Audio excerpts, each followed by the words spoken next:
I really hope this works because it's my fourth time, but let's see. So my project was on the tundra.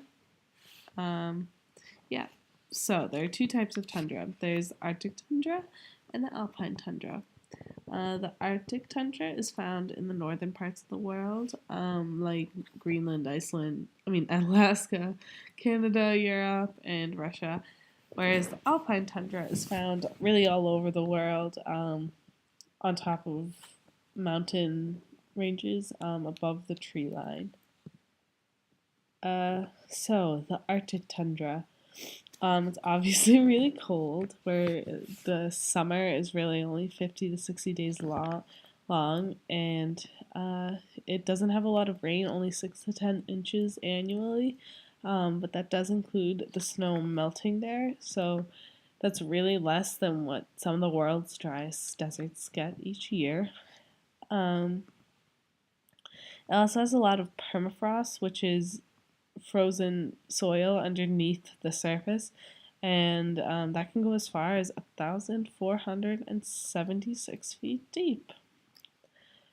Um, then for the alpine tundra, it's also still really cold. Again, only really 2 months tops of summer, and the summertime weather is it can go from negative 12 degrees Celsius to 10 degrees Celsius.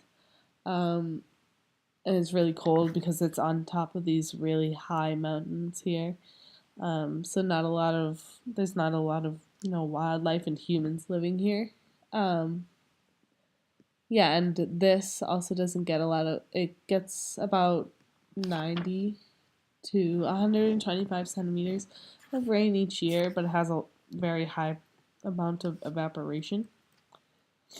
And here's a food web of the tundra, and a lot of these species, like animals, and they have the feathers are like really thick coats of fur to help them survive in these tough environments where it's so cold. And these plants are very short; they keep low to the ground and clustered together to keep warm.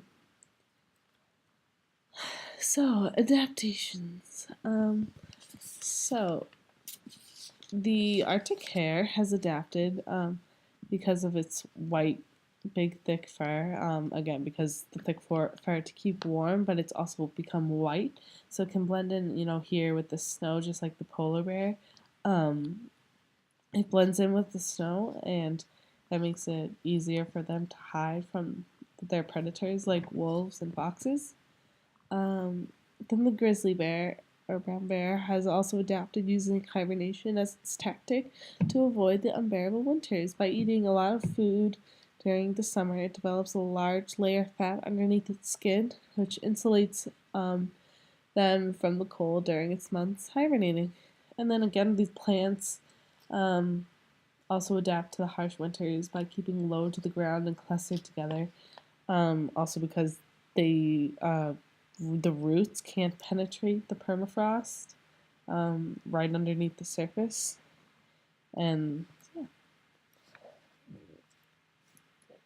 So, why would you go there? Why people go there? So, a lot of people have been going there to work in the mines or the oil industry. Um, and a lot of scientists go there to see, like, to test how deep the permafrost is and how certain species can survive there because it's so cold. So, coevolution. Again, we have the Arctic hare. It adapted by having its fur color go very white so it can blend in with all the snow, but that made it harder for the Arctic wolf to find the hare, which is prey. So, in return, the Arctic wolf adapted by having sharper senses of smell and also got that whiter colored fur so that it could hide and sneak up better, easier on the hares.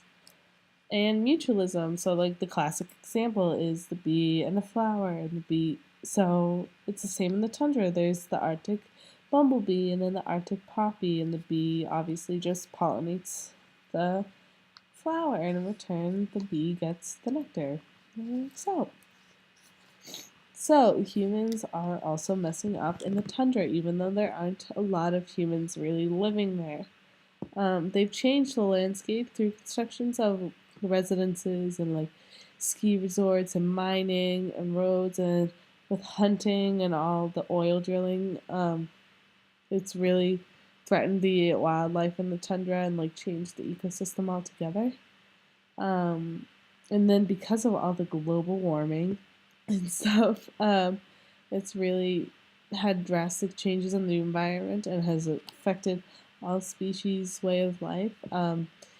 Many scientists also believe that by 2050, large parts of like the Arctic tundra will be warm enough to support lush vegetation, um, which would increase competition between species if more species were able to survive in that environment, like what's really stopping them from moving there. And speaking of competition, um, because of global warming, again, the environment is changing, so more species are able to survive there.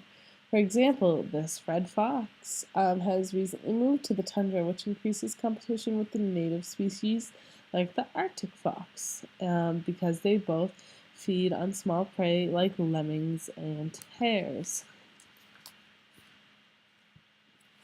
Alright, and generalized leech. Squirrels are obviously found everywhere, like Massachusetts. They're even found in the tundra. They're found. They're really able to live anywhere because they have such a thick coat of fur that can protect them from even the tundra's harshest winters, and because they're such like opportunist um, feeders, really anything they find, like even this dead grass here, these little patches, they're able to use that for food, and they're pretty happy with that anywhere. And then specialized needs meat, the Arctic hare. Again, they have that really, they're able to survive in the cold because of that thick fur. Because it's so white, um, they would in really any other environment they would stand out because it's not hard to miss a bright white spot in the desert.